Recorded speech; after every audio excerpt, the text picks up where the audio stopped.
Apologies and claims. Apologies. Congressman, it's good news and bad news after last night. The good news is your speech truly did electrify this gathering. The bad news came from the Democrats. No sooner had you stopped. Here's a quote from Stephanie Cutter on their team. There's no delicate way to put this, but he lied. He blatantly lied and brazenly. Welcome to the NFL. Yeah, welcome to the NFL. I don't expect the Obama campaign to say kind things. So. Any reaction, though? I mean, they've been fact-checking your speech, things like the debt limit, the GM plant, Medicare, all day long. You stand by all the words in it? You think I would have said it otherwise? Of course I do. You're on the simpson-bowles. The quote from your speech last night was, he created, the president, a new bipartisan debt commission. They came back with an urgent report. He thanked them, sent them on their way, and then did exactly nothing. The problem with that, as people have pointed out all day, you were on the commission and voted against it. David Brooks in the New York Times, a piece entitled Ryan's Biggest Mistake, said Ryan voted no. This was a devastating blow. We would have had national action on debt reduction. You're allowed to defend yourself. Well, actually, I disagree with that. Read the next paragraph of my speech, if you will. Do you have it right in front of you? I don't. The next paragraph is, we offered alternatives. So if I didn't like Simpson-Bowles, and I love Simpson and Bowles, they're great guys, I just don't think that plan actually fixed the problem. So what we did in the House is we took the ideas we liked from Simpson-Bowles and then added other reforms to it and offered a solution and passed it. You can't get to common ground until you put solutions on the table, and that's the fault we're making about President Obama. He offered no solutions.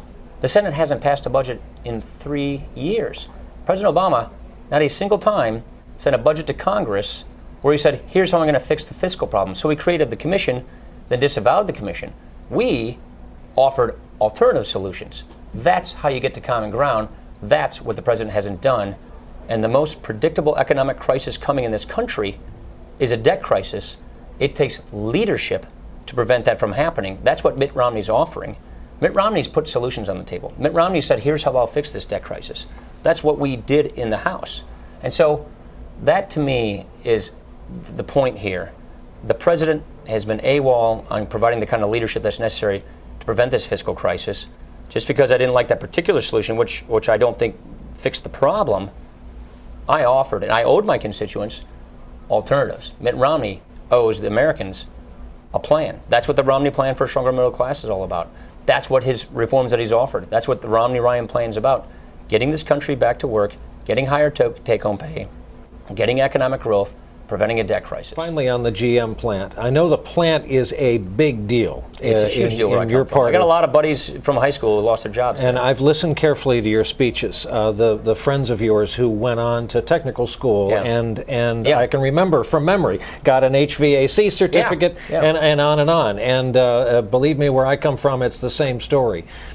Famously, however, Mitt Romney, the son of Detroit, had a choice and said that he disagreed with efforts to prop up the domestic auto industry.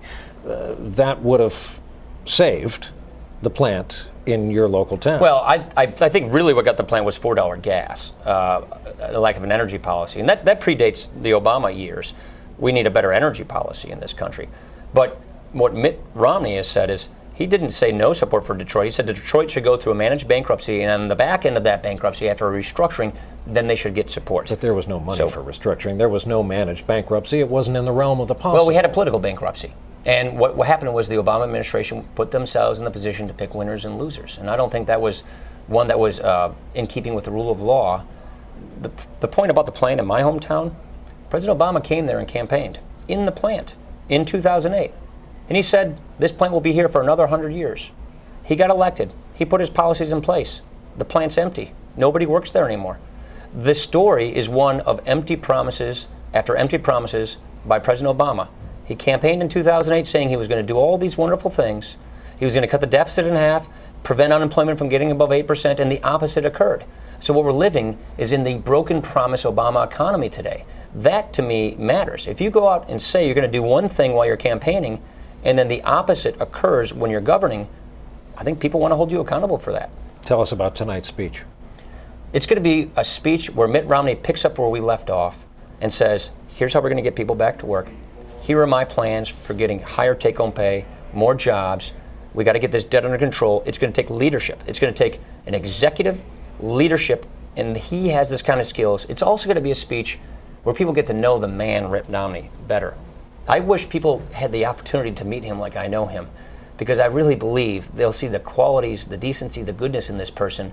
And what Mitt Romney's going to do is show himself who he is, the kind of character he is, what motivates him to the country that I think he's going to be leading in January. Due respect, he's been running for 6 years. Why don't we know him? Well, he hasn't given this kind of speech before. Congressman, thank you. You bet, Brian. Appreciate Thank it. you. Thank you. Appreciate and happy trails, safe trails Yeah, to you. thanks. I'm sorry about Dan, but he's going to be traveling with you. You're going to get him hooked on girls. Okay. Campaign trail. Easy. For downtime. Please define that you mean. Please tell him that's the name of a show. TV series. Good Lord. It's a great show. Senor, who was quoted as saying, we got to get him hooked on girls on the Sorry. campaign trail. It's a TV show Nice. that his daughter's in. Really? Here I am cleaning up for you. Again. You're like my spin guy. Please let him know it's the name of a show. Take care. Put him under wraps, Goodbye. actually. Bye. Give my best to Campbell. Nice to meet you in Thanks, person. Congressman. Yeah, You you bet. too. Watch your head.